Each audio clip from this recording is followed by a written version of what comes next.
y oyendo a mi querido hermano Luis Contreras esta mañana, es una motivación tomar la Biblia y leerla. No hay libro más estupendo que uno pueda leer. No hay mensaje que supere al mensaje de la Biblia. Por eso Dios nos dio la Biblia.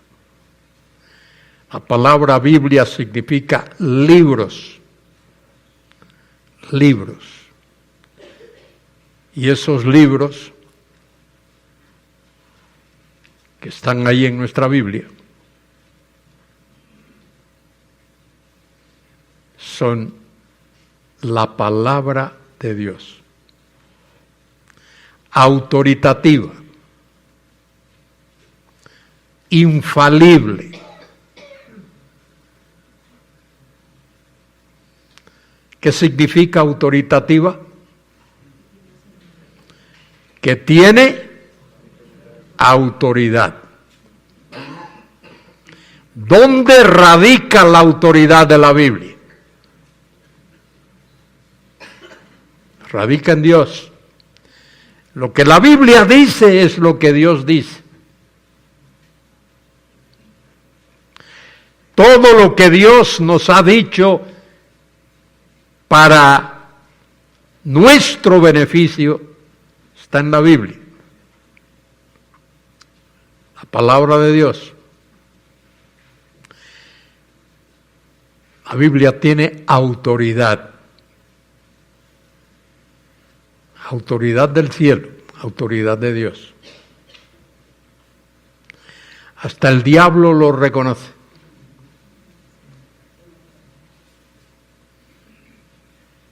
Solo que él la tuerce. El diablo quiere decir lo que Dios nos dice a su manera. Y por eso tenemos que poner mucha atención cuando leemos la Biblia. Dije que la Biblia tiene autoridad, es autoritativa. Pero la Biblia es inerrante. No hay error en la Biblia. En sus documentos originales no hay error. Hoy no tenemos los documentos originales, pero tenemos suficientes manuscritos para reconstruir esos originales. Hay cerca de 6,000 manuscritos del Nuevo Testamento. Y la autógrafa, la palabra autógrafa es el escrito original. Ese que Pablo escribió, que Moisés escribió, que Isaías escribió. Esa es la autógrafa. Hoy no tenemos la autógrafa, pero tenemos suficientes recursos para recuperar la autógrafa. De manera que la Biblia es autoritativa, tiene autoridad celestial. Es inerrante, libre de error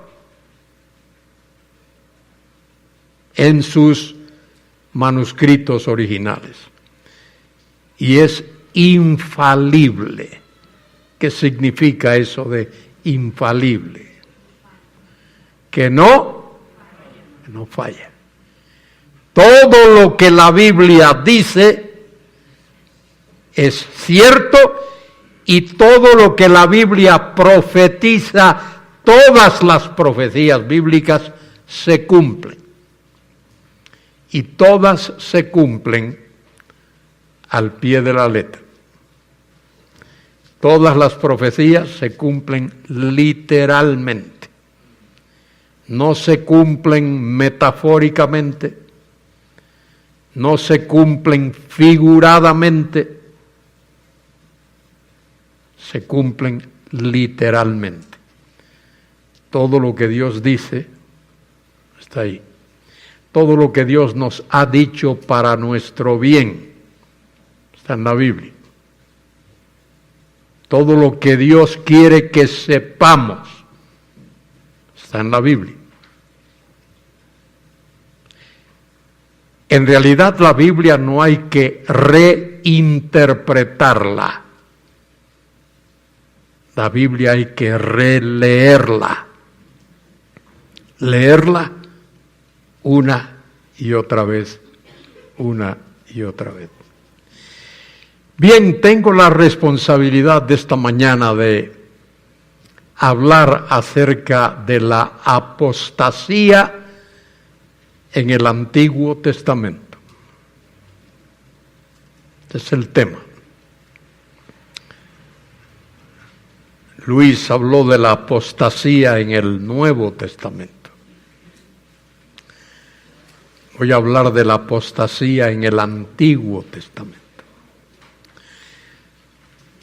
¿Qué significa la palabra apostasía?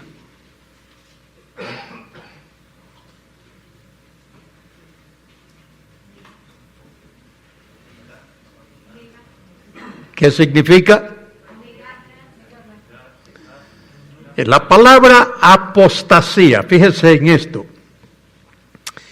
Apostasía es un vocablo que aparece relativamente hablando pocas veces en la Biblia.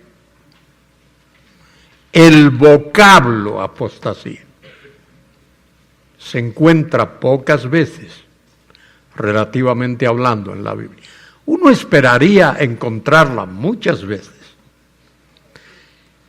La palabra apostasía, tal como la tenemos en castellano, pasa a nuestro idioma del idioma griego. Y en el griego es exactamente igual que en castellano. Se deletrea exactamente igual. De manera que la palabra ha pasado al castellano letra por letra.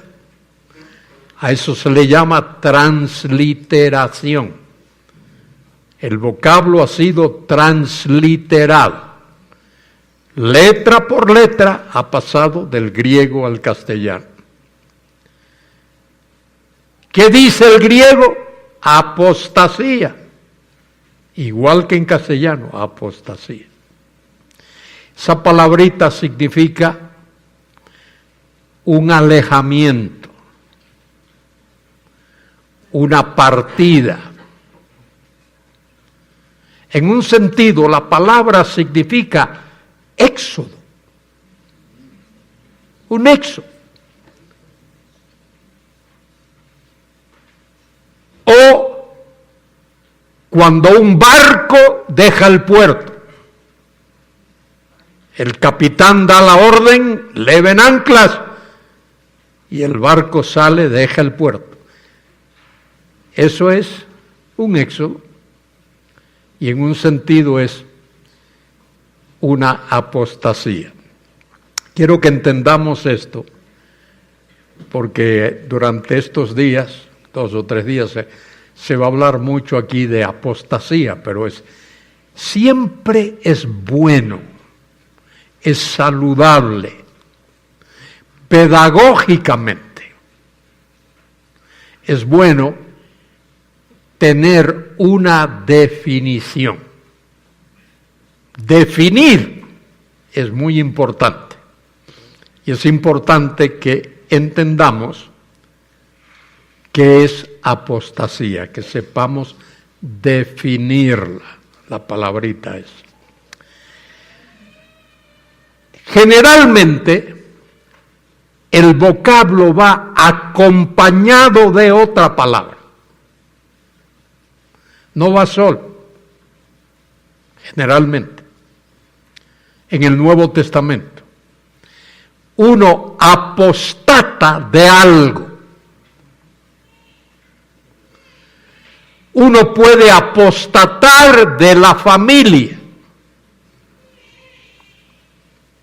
Un hombre que abandona a su familia, apostató de la familia. Uno puede apostatar de la iglesia, dejar la iglesia. O uno puede apostatar de la fe,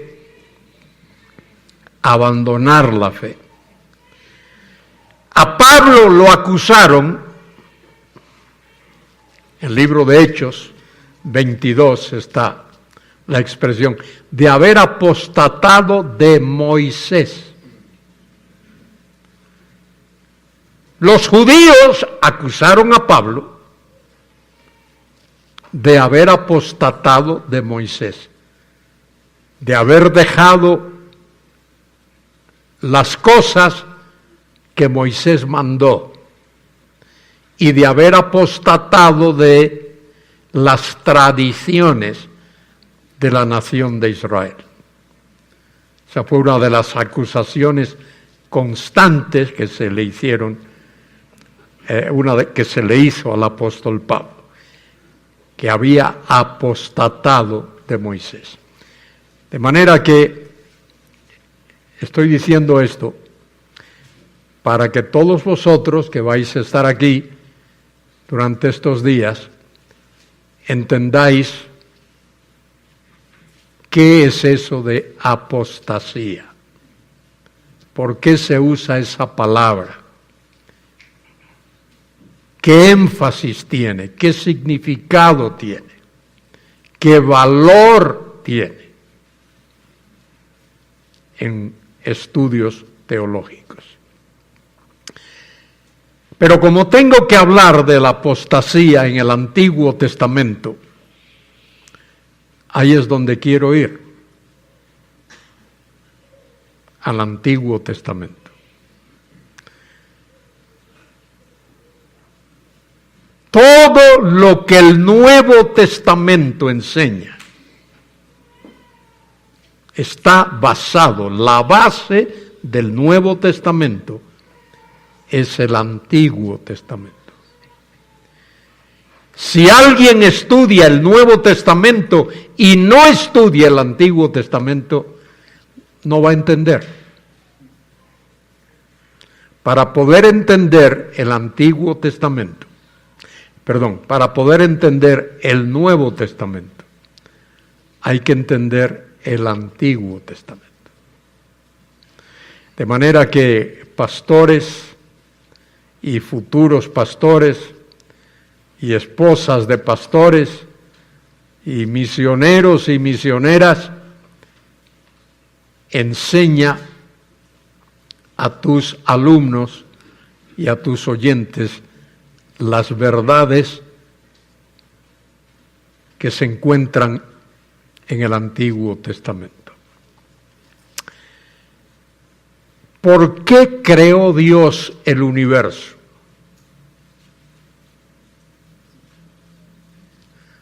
¿Por qué comienza la Biblia como comienza? En el principio creó Dios los cielos y la tierra. ¿Alguna vez has pensado en eso? ¿Por qué dice así? Génesis 1:1. Que en el principio creó Dios los cielos y la tierra. Ese Berechith, la primera palabra que aparece en la Biblia es esa, Berechith. Berechith significa en el principio. ¿Y por qué dice los cielos? Eso incluye un montón de cosas, pero dice y la tierra. ¿Por qué no dice y la tierra y Júpiter y Saturno y Neptuno y Urano? ¿Por qué no menciona los planetas? porque Dios tiene un objetivo concreto para la tierra. Dios creó la tierra para que el hombre la habitase. La tierra es el habitáculo primordialmente del ser humano, del hombre. Dios no creó la tierra para los ángeles y arcángeles y querubines y serafines. Dios creó la tierra primordialmente para el hombre. Para los ángeles Dios creó los cielos. Miramos y vemos nubes, no me refiero a las nubes que vemos, más allá de las nubes. El habitáculo de los ángeles es más allá. No es la tierra, no es las nubes, es más allá. Y luego está lo que llamamos el tercer cielo, que es la habitación de Dios, donde Dios vive. ¿Por qué menciono esto? Porque la palabra apostasía, que significa salida, partida, éxodo, etcétera, etcétera, tiene que ver muchísimo con algo con lo que estamos familiarizados. Tiene que ver con rebelión. Es más, la palabra apostasía, las relativamente pocas veces que aparece en el Antiguo Testamento, casi siempre se traduce rebelión.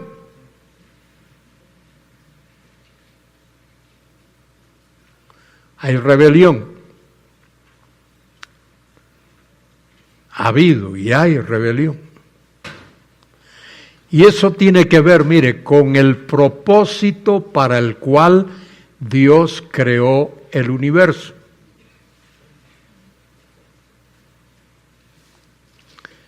Dios creó el universo, la creación, eso que dice Génesis 1, 1 y 2. En el principio creó Dios los cielos y la tierra, porque es el plan de Dios. No es que era, es el plan de Dios. Manifestar su reino. Mire, Dios es Rey eterno. Él siempre ha sido Rey de la eternidad. Pero es el propósito de Dios manifestar su reino dentro del tiempo, dentro de la historia y dentro de sus criaturas.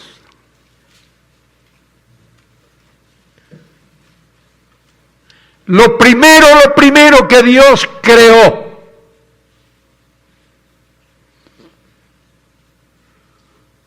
fue lo que llamamos los ángeles o las huestes angelicales, los ejércitos angelicales. Eso fue lo primero que Dios creó.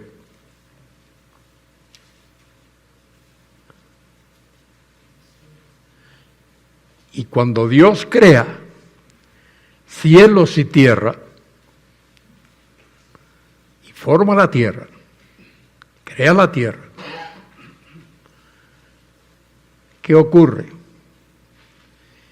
El ángel más bello, el querubín más bello, invade territorio que no es el que Dios tiene para él. Las huestes angelicales en los lugares celestiales. El hombre en la tierra. Y el propósito de Dios al crear todo lo que Él ha creado, para manifestar su reino. Luis lo mencionó esta mañana varias veces. Es para que Dios sea glorificado. La gloria de Dios. Su gloria. Que su gloria sea vista. Que su gloria sea admirada.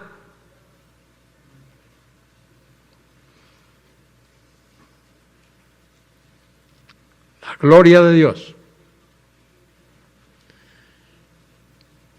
En el Antiguo Testamento, en el hebreo, la palabra gloria, una palabrita muy interesante, kabod.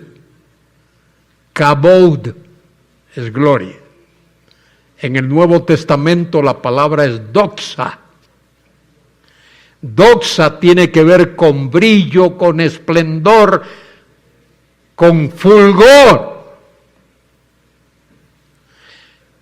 Y originalmente la palabra kabod, que es la palabra hebrea en el Antiguo Testamento, significaba algo pesado, el peso de algo. Y de ahí es tomada la palabra, porque la gloria de Dios es el peso de ese resplandor, de esa majestad, de eso que es digno de admiración, ese gran peso.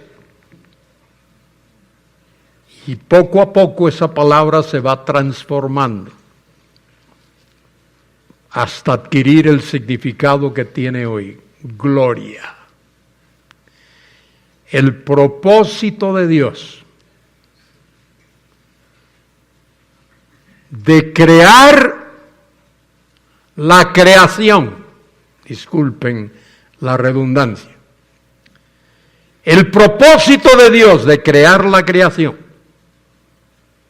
y de crear todas las cosas que Él ha creado, es para que su gloria sea vista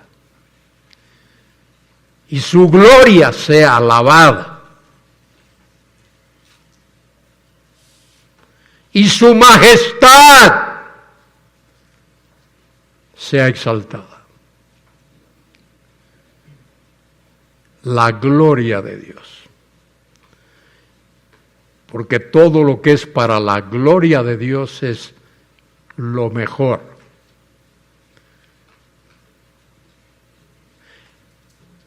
Por eso cuando Pablo habla de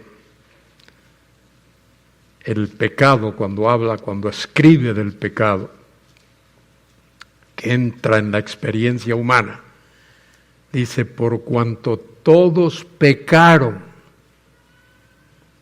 ¿Y qué más? Están destituidos de la gloria de Dios.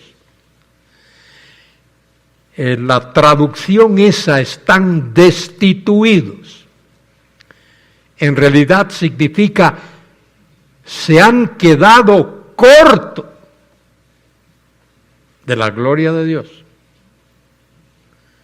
El hombre se ha quedado corto.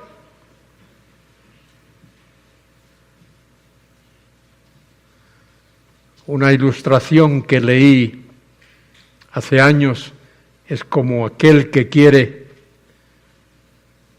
saltar un precipicio Quiere saltar de un lado al otro.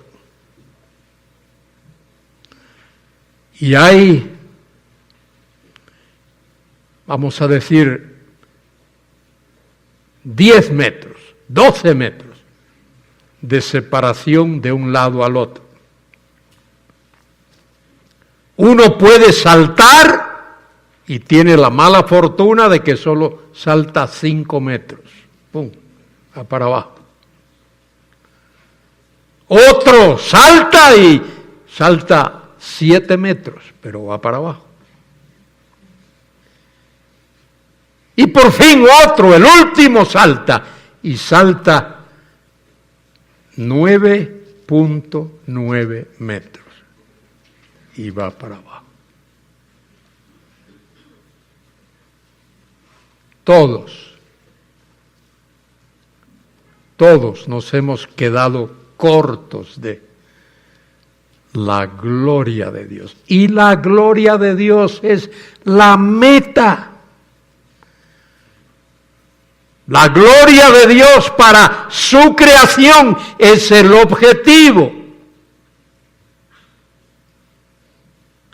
Desde el principio eso es lo que Dios quiere.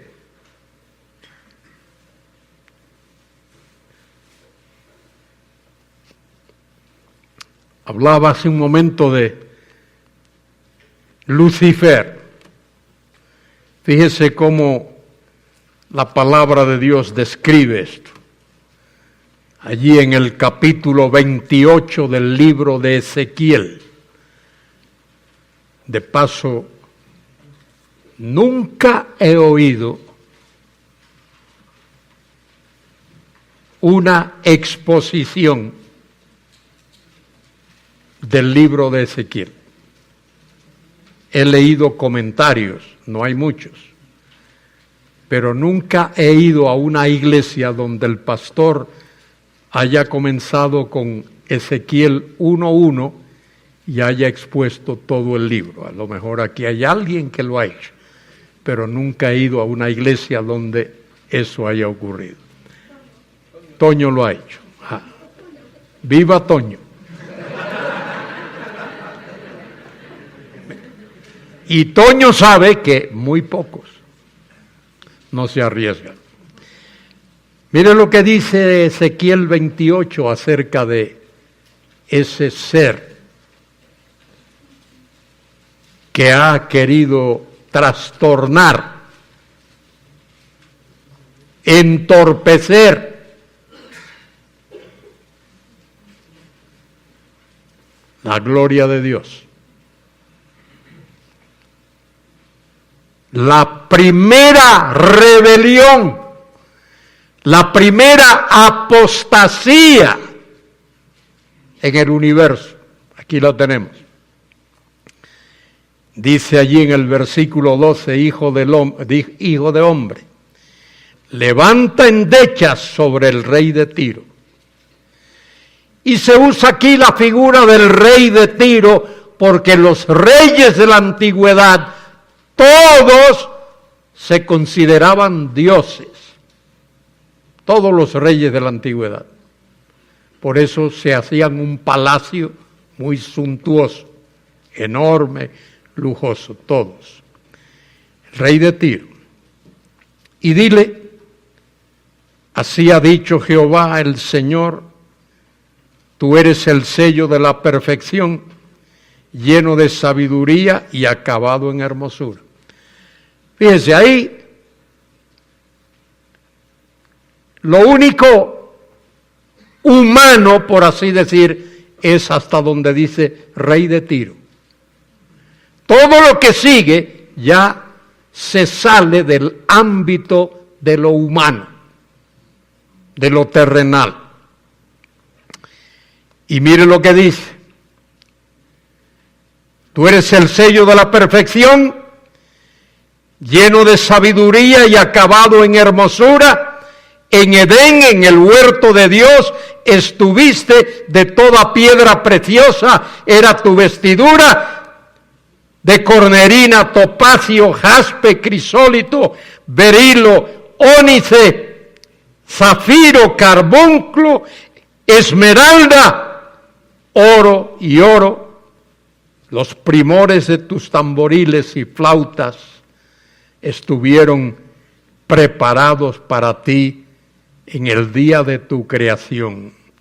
Tú, querubín grande, protector, yo te puse en el santo monte de Dios, allí estuviste en medio de las piedras de fuego, te paseabas, perfecto eras en todos tus caminos, desde el día que fuiste creado hasta que se halló en ti maldad. Y ese concepto ahí de maldad tiene que ver con rebelión y tiene que ver con apostasía. De manera que ese querubín bello,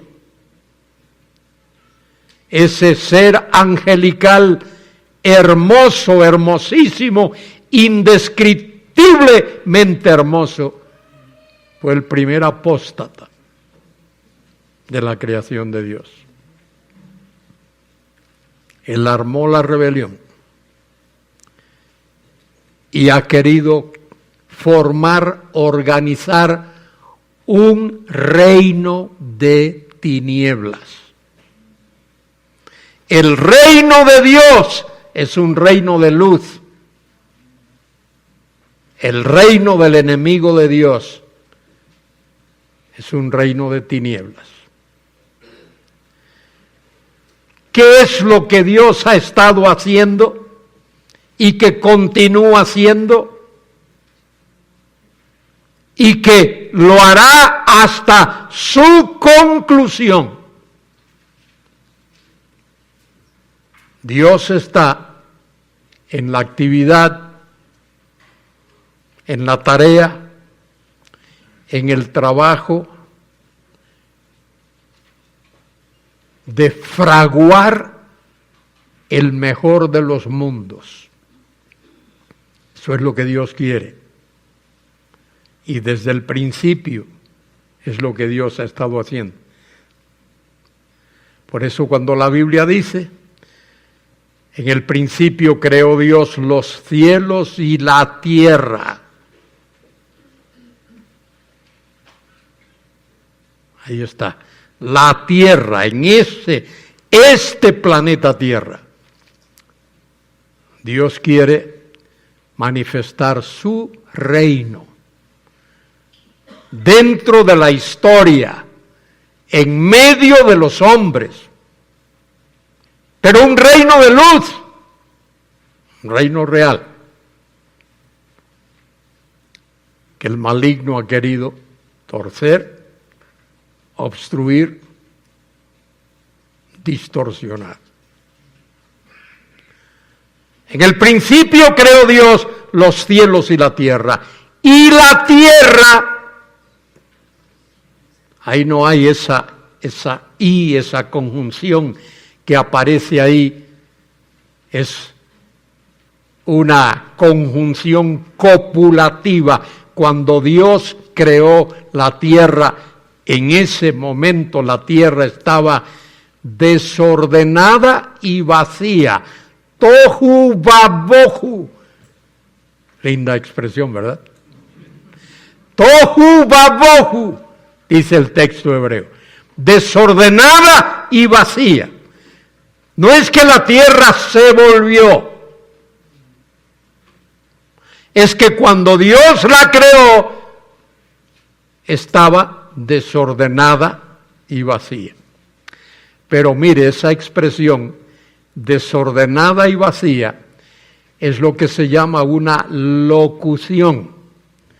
Una locución es una frase o una expresión que hay que entender su sentido, no necesariamente traducirlo palabra por palabra. Desordenada y vacía significa que cuando Dios creó la tierra, en el momento de crearla, para usar una expresión mía, cuando la tierra salió de las manos de Dios. En ese momento la tierra no estaba apta para ser habitada. La tierra era una gran bola, enorme, inmensa bola de gelatina. No estaba apta para ser habitada cuando Dios creó la tierra. Y qué maravilloso. Dios invierte 5 días en cómo estaba la tierra, desordenada y vacía, en ordenar lo que está desordenado, en llenar lo que está vacío, porque en el 6º día Dios va a poner en este planeta Tierra al hombre que Él va a crear a su imagen y semejanza. ¿Para qué creó Dios al hombre? Dios lo creó para que el hombre fuese virrey de Dios en la tierra. Para que el hombre fuese vasallo de Dios en la tierra.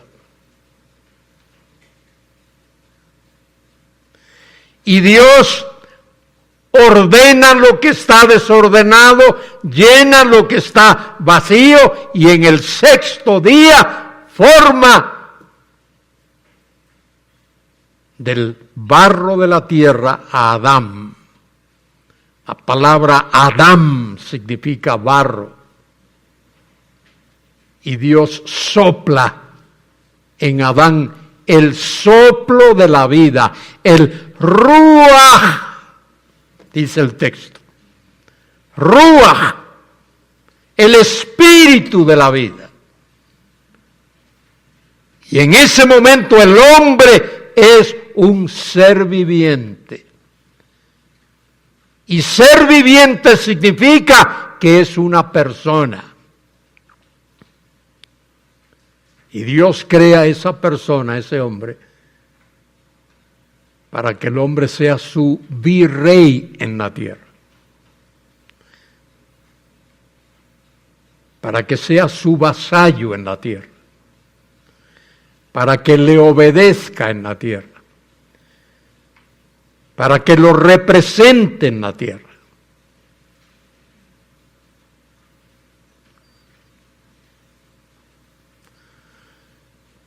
Y allí en Génesis 3 tenemos la historia de cómo ese propósito de Dios que sigue vigente. Aclaro esto. Dios tiene solo plan A.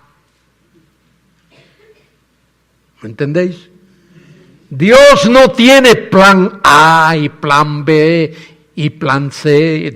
No es que si el plan A falla, pues yo voy a poner a funcionar plan B. No, Dios tiene plan A. El que siempre ha tenido. Dios no tiene 2 planes. Dios tiene plan A. ¿Cuál es plan A? El propósito de Dios es fraguar, formar, establecer el mejor de los mundos. Y eso es lo que Dios está haciendo. Pero Dios tiene que lidiar con la apostasía.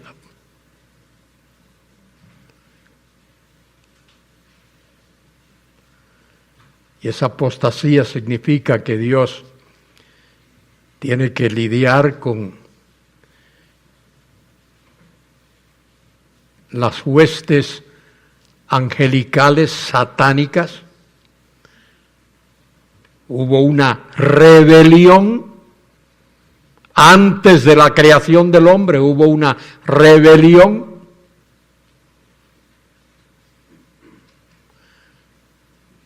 Dirigida, capitaneada por ese personaje que leí de Ezequiel 28.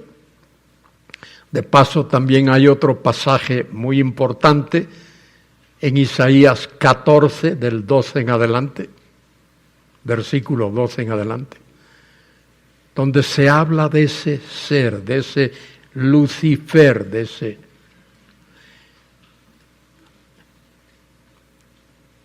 Pregunta que me hacen a cada rato, por internet, por la radio, por carta.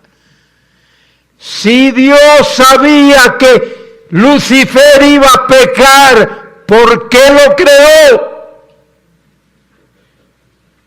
Me lo hacen constantemente. Si Dios sabía que Adán iba a pecar. Señores, mire, no es que Dios sabía que Lucifer iba a pecar.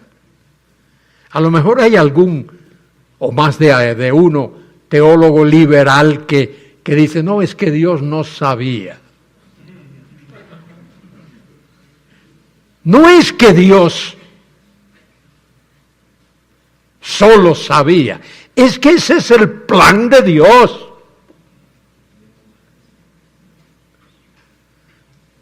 Dios creó a Lucifer y lo incluyó en su plan. No solo sabiendo que iba a pecar, sino que ese es su plan.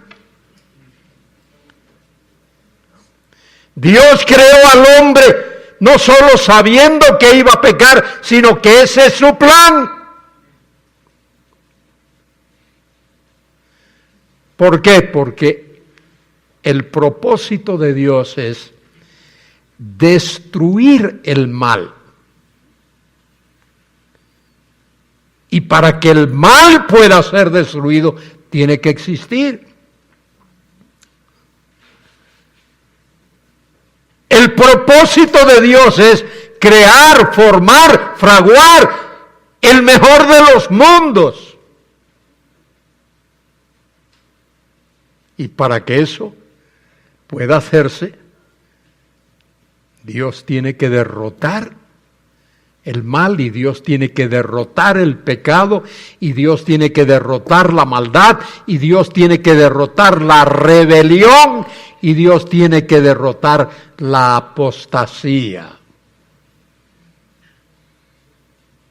Todo lo que es rebelión. Y cuando Dios termine, todas las criaturas van a estar sometidas a Él. Pablo lo dice allí en Filipenses 2. Delante de Él se doblará toda rodilla, de los que están en los cielos, de los que están en la tierra, de los que están debajo de la tierra. Toda criatura tendrá que confesar. ¿Qué cosa? Al unísono, un grito cósmico, todo el universo va a oír lo mismo. Jesucristo es el Señor para la gloria de Dios Padre. Tremendo será eso. Mamacita mía de mi vida. De paso, yo no sé cuántas veces uno lee la Biblia y lee un versículo de la Biblia y de pronto ese versículo le pasa así, hasta un día que uno lo lee y dice, caramba, mira, no me había dado cuenta de esto. Eso me pasó a mí mucho con Hebreos capítulo 2. Hebreos capítulo 2. Ese es otro libro que se estudia poco, la epístola a los Hebreos. porque algunos no estudian el trasfondo y entonces creen que Hebreos está enseñando que alguien puede perder su salvación. Mire lo que dice Hebreos capítulo 2. El capítulo comienza con un por tanto. Ese por tanto significa sobre la base de todo lo que os he dicho antes. Es necesario que con mucha más diligencia atendamos a las cosas que hemos oído, no sea que nos deslicemos. Si no prestamos atención, resbalemos. Apostasía. Porque si la palabra dicha por medio de los ángeles fue firme, ¿cuál fue la palabra dicha por medio de los ángeles?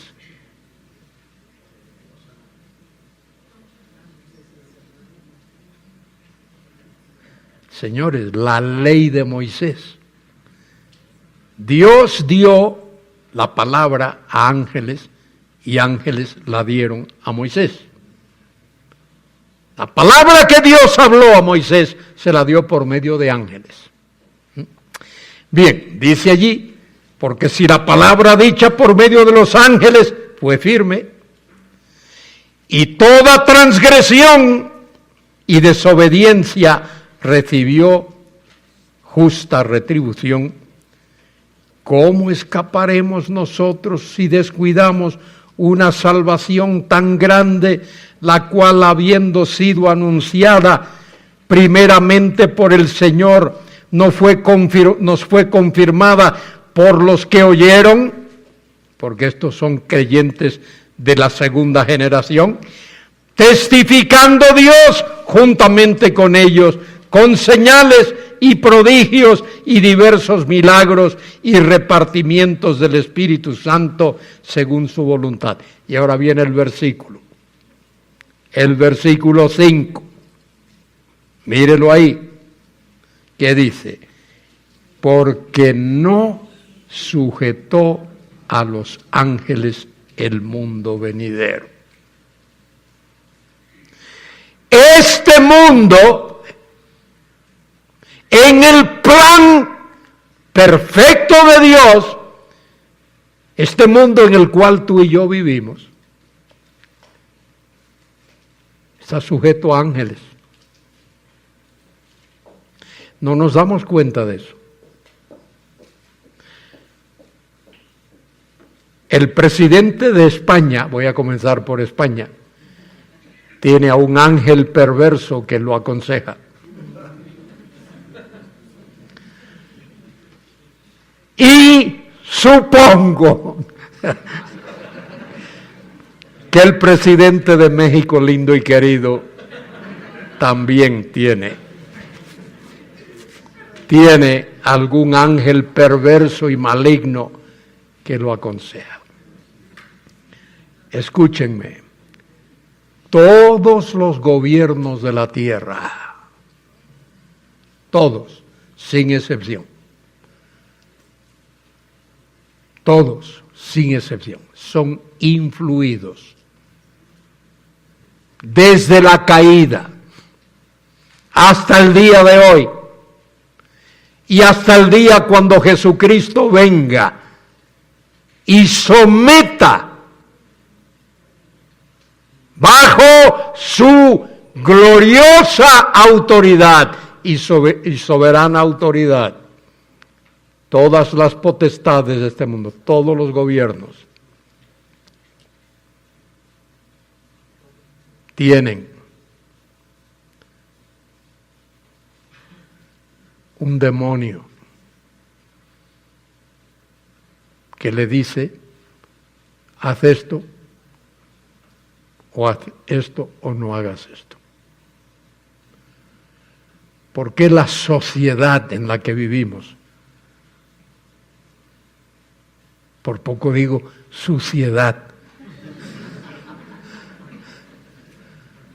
porque es suciedad? ¿Por qué? Porque Satanás, Lucifer, la serpiente antigua, el maligno, el diablo, el tentador, con sus millones de demonios, influyen en el mundo en el cual vivimos, en todas las áreas, todas las áreas.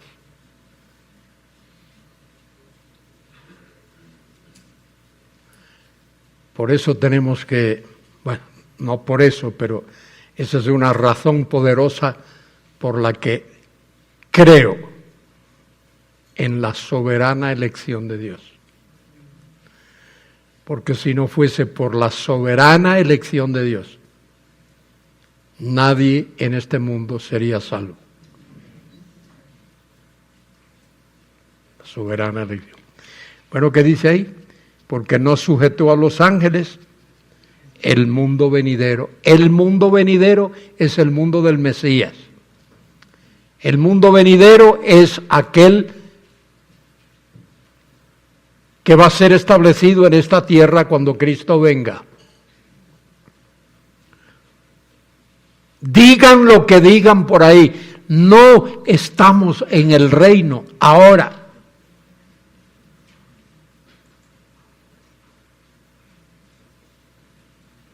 Y no estamos en el reino, es evidente.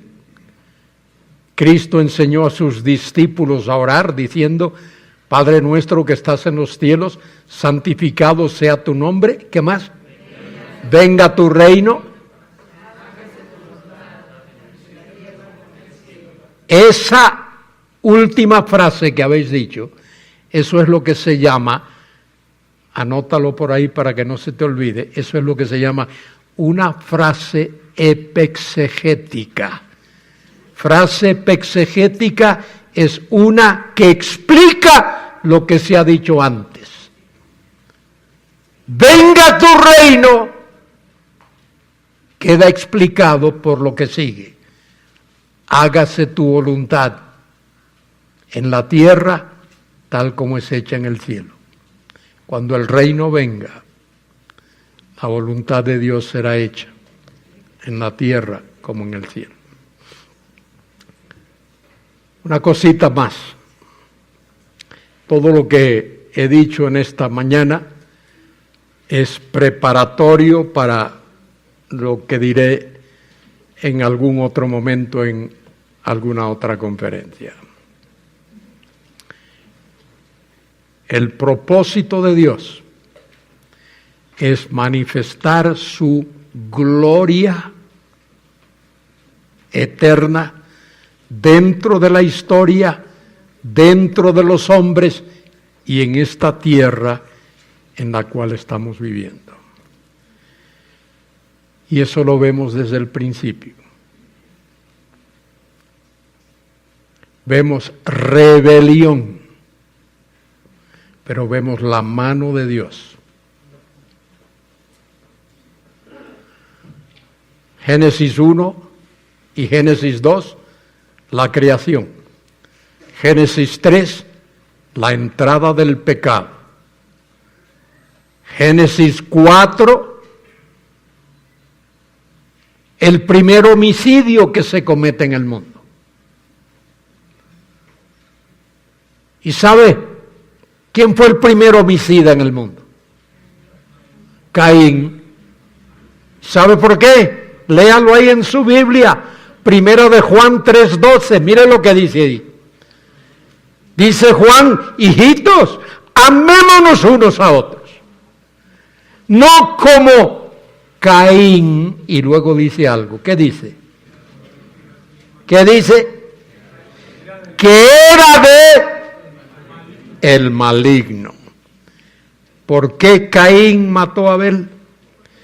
Porque Caín era del maligno y Abel era elegido de Dios. Caín era del maligno. Estaba lleno del diablo. Caín estaba lleno de Satanás. En este mundo, hermanos y hermanas, en este mundo, en realidad hay dos grupos de personas. Dos.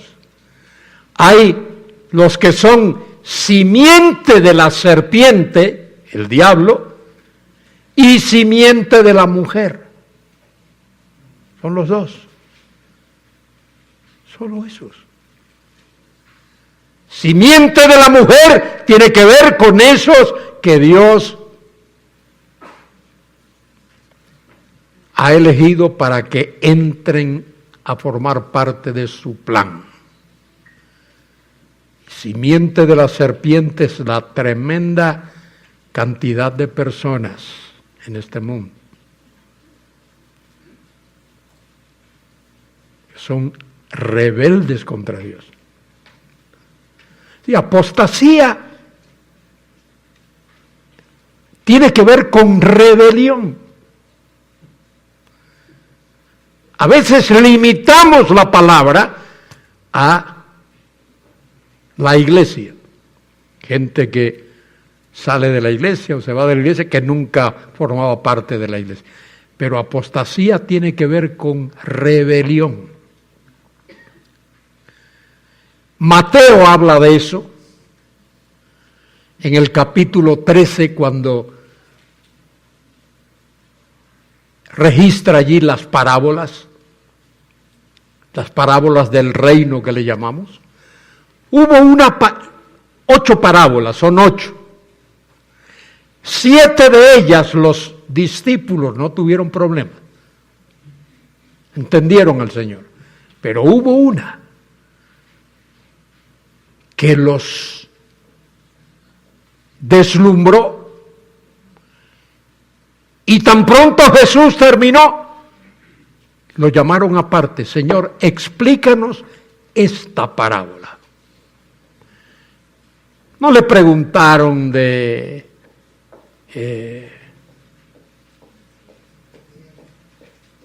el que se fue o el otro. Esa parábola. ¿Cuál? El trigo y la cizaña. A veces esa parábola se usa mal, predicadores sin darse cuenta, cuando alguien en la iglesia está chismeando, le dice, te está sembrando cizaña. No tiene nada que ver con eso. Cuando los discípulos le dicen, Señor, explícanos esta parábola, Cristo les dice, miren, esto es lo que es esta parábola. La buena semilla son los hijos del reino que el Hijo del Hombre plantó. La buena semilla habla de personas. Y dice, la cizaña son los que el maligno sembró. Son los hijos del diablo. En este mundo hay hijos del diablo. En este mundo hay personas a las que no importa lo que tú le digas, no entienden, ni quieren entender, ni oyen, ni quieren oír. Pero ahora hay aquellos que tú les hablas y quieren oír más y saber más y saber más.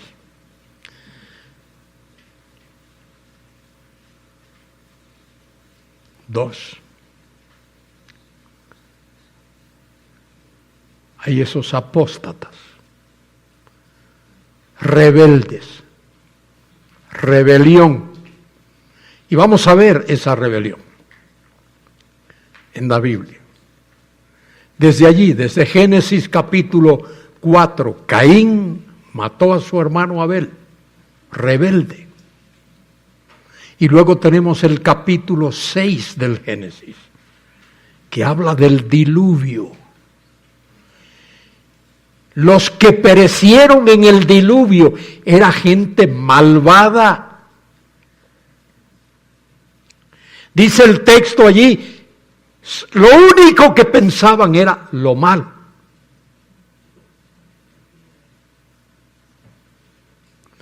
De tal manera que a Dios le pesó en su corazón.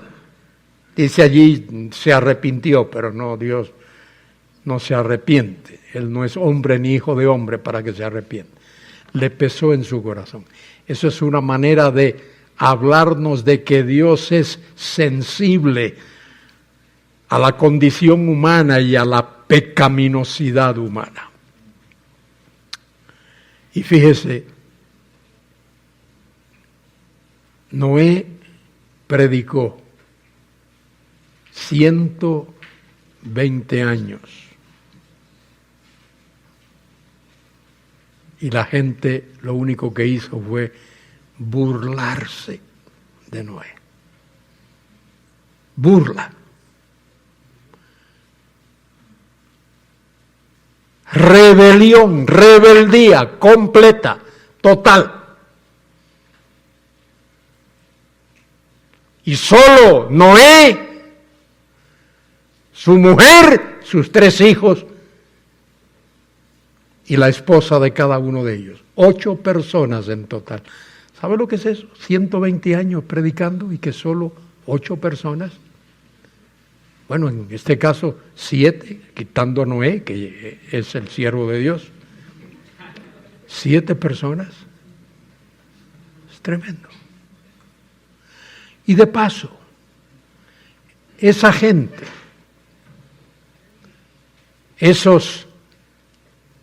esa civilización de los días de Noé, cuando comenzó a llover y cuando el arca comenzó a flotar,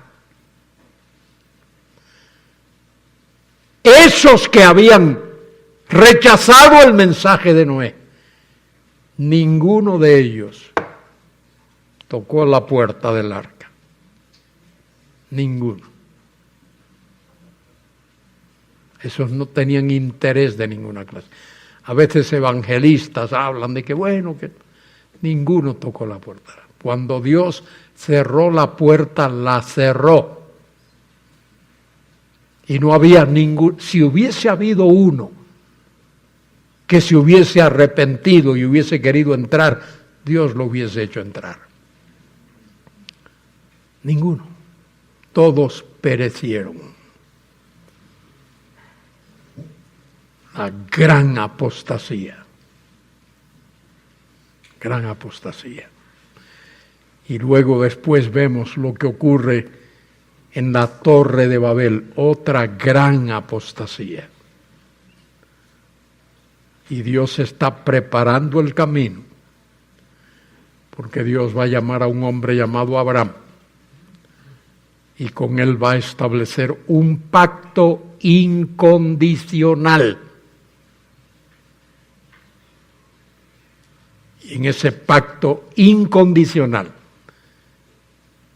está incluido la venida del Mesías al mundo. El Mesías que viene y vino a librarnos. El Hijo del Hombre, Lucas 19:10, vino a buscar y a salvar. ¿A quién? Lo que se había perdido. ¿Por qué? ¿Por qué es que el Hijo del Hombre vino a buscar y a salvar lo que se había perdido? ¿Sabe por qué? Fíjense que es sencillo, ¿no? Me decía un profesor, nos decía en el seminario, no compliques lo simple, simplifica lo complicado. ¿Sabe por qué el Hijo del Hombre vino a buscar y a salvar lo que se había perdido? Muy sencillo, porque lo que se había perdido nunca hubiese ido a buscar al Hijo del Hombre.